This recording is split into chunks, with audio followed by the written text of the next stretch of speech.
Pessoal, há 6 anos atrás eu ganhava mais ou menos R$1.000 por mês trabalhando no emprego tradicional. Hoje eu consigo faturar mais de R$100.000 por mês trabalhando em casa e pela internet. Mas como que eu faço isso? Eu criei um robô no Facebook que faz vendas para mim todos os dias praticamente no piloto automático. Você precisa configurar ele apenas uma vez e depois ele faz tudo sozinho para você. Você quer aprender como que você também pode ter o seu robô?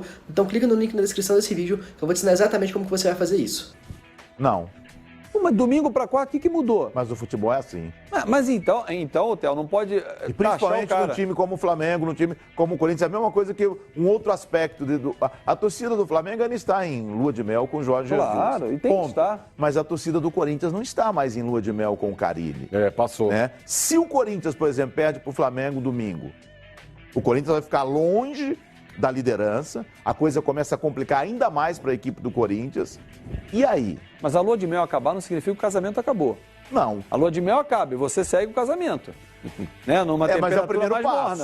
morna. Não é. É o primeiro passo. Não, você faz uma viagem, reconquista tudo. Que isso? Mas vai ter que ser uma Organiza. viagem com pontos. Não, mas faz, Flamengo dá uma volta na América do Sul. Não estou e dizendo para o ali. Flamengo, eu estou dizendo o Corinthians. Não, o Corinthians dá uma viajada na América do Sul, conquista. Opa, como não? A Sul-Americana A Sul-Americana está aí. A Sul-Americana vai ser suficiente para o Corinthians? O corintiano, duvido que na nossa título hashtag internacional, ele mande aqui. Não, o Corinthians vai brigar pelo título brasileiro. Tem como brigar com Palmeiras, Inter, Flamengo. Não tem, gente. Ô, gente, mas na peraí. Sul-Americana Mas aí tem. eu vou levantar para você que é um vencedor com o Corinthians conhece muito bem. Se o torcedor do Corinthians não pensa desse jeito, eu não conheço o torcedor do Corinthians. Mesmo com um time que você olhar no papel e falar, olha, ele é inferior ao Palmeiras. Se o torcedor do Corinthians não pensa em título do Campeonato Brasileiro, esse torcedor eu não conheço, Oswaldo. Olha, futebol é assim. Olha a imagem do Diego aí, ó, saindo. Essa é a imagem que eu estou dizendo. Não pode atirar. Isso Olha aí isso. pode Essa é a prejudicar imagem o do Flamengo. Diego. Isso aí tá na súmula. Essa é a imagem dele saindo de campo. Já tinham saído vários jogadores, o Diego era um dos últimos, e essa é a imagem, lógico, tem xingamentos que a gente não vai colocar. A gente está falando sobre o Corinthians, Oswaldo. Eu ia falar do Diego. Não, pode falar do Diego e do Corinthians, então emenda os dois. Porque o futebol é assim, mas nós que opinamos, que organizamos, que definimos, nós não podemos ter a visão do torcedor, né? Mas senão- eu estou dizendo, o porque futebol senão é nós vamos- assim, porque o torcedor pensa dessa Pois forma. é, mas nós vamos Eu não seguir- tenho essa visão, mas o torcedor tem. Nós vamos seguir a trilha errada, porque Não, o a trilha do Diego é um torcedor. craque. O Diego é um craque, é um excelente jogador. Fazendo outra função, ele está dando conta do recado. Também concordo que ele estava muito bem no jogo. Sim. Entende? Infelizmente, para ele perdeu o pênalti. E bateu de uma maneira que ele calculou, ele se planejou, ele se organizou e perdeu o pênalti. Correu um risco, está pagando esse ônus. Isso não quer dizer que domingo ele não vai jogar muito contra o Corinthians, de repente fazer um gol, o gol da vitória e mudar completamente a opinião do torcedor. A gente sabe como é que isso funciona, né?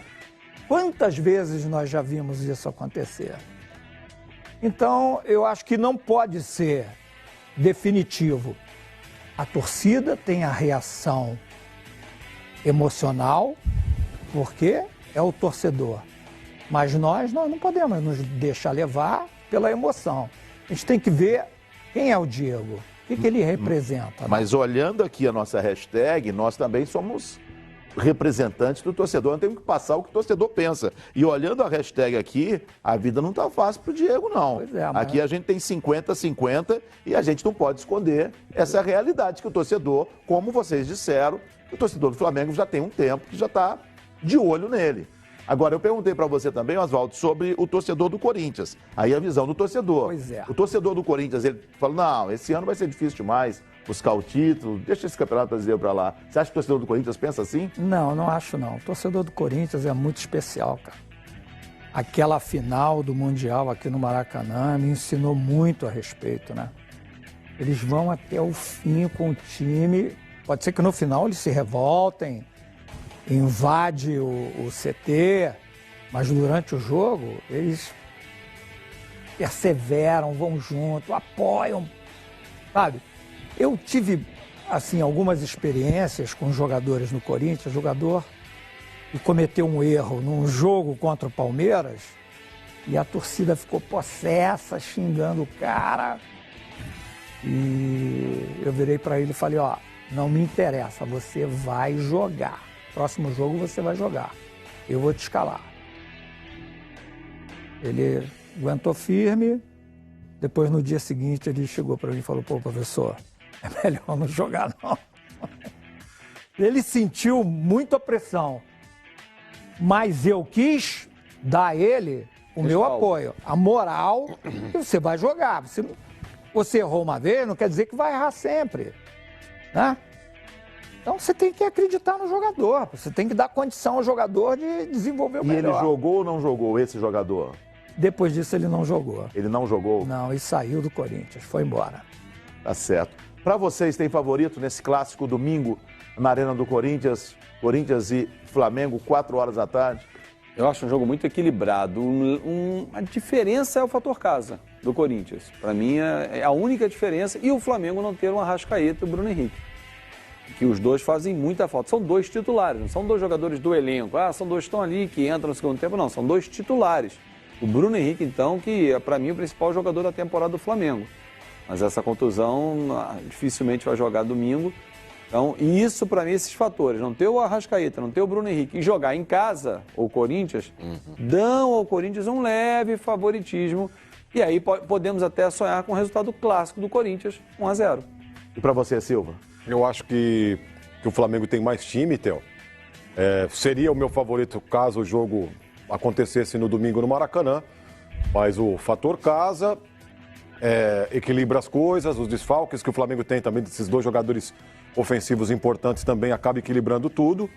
E o Corinthians é um time que tem os seus problemas, que do meio para frente não rende como a torcida esperava, mas é um time que defensivamente se porta muito bem, ainda é muito forte o sistema de marcação. Eu acho que, coloquei no meu palpite 1-1. Eu acho que é um jogo muito equilibrado no próximo domingo em Itaquera. Bom, em cima do que eu falei do torcedor do Corinthians, o Newton Nísio, ele diz aqui, ó, o Corinthians reage. Quando menos se espera, o Corinthians reage. Não pode ser o futebol que vocês gostam há muito tempo, mas o Corinthians reage. Para você, Oswaldo, tem favorito nesse jogo de domingo? Olha, eu não vejo favoritismo a não ser o fato do Corinthians jogar em casa. Isso é um peso muito grande, interfere diretamente no ânimo dos jogadores dentro do campo. Mas o time do Flamengo é um time muito experiente, com jogadores com muito lastro que podem absorver isso e jogar bem, né? O Corinthians já foi batido lá na arena algumas vezes, mesmo tendo um grande time, individualmente talvez um time melhor do que esse no momento. Então, por isso, eu volto a dizer a vocês aquilo que eu disse antes. Vai ser ótimo ver esse jogo. Bom, e outro grande jogo desta 11ª rodada do Campeonato Brasileiro. Pessoal, há 6 anos atrás eu ganhava mais ou menos R$1.000 por mês trabalhando no emprego tradicional. Hoje eu faturo mais de R$100.000 por mês trabalhando em casa pela internet. E como que eu faço isso? Eu criei um robô no Facebook que faz vendas para mim todos os dias, praticamente no piloto automático. Você precisa configurar ele apenas uma vez e depois ele faz tudo sozinho para você. Você quer aprender como que você também pode criar o seu robô? Então clique no link na descrição desse vídeo que eu vou te ensinar exatamente como que você vai fazer isso.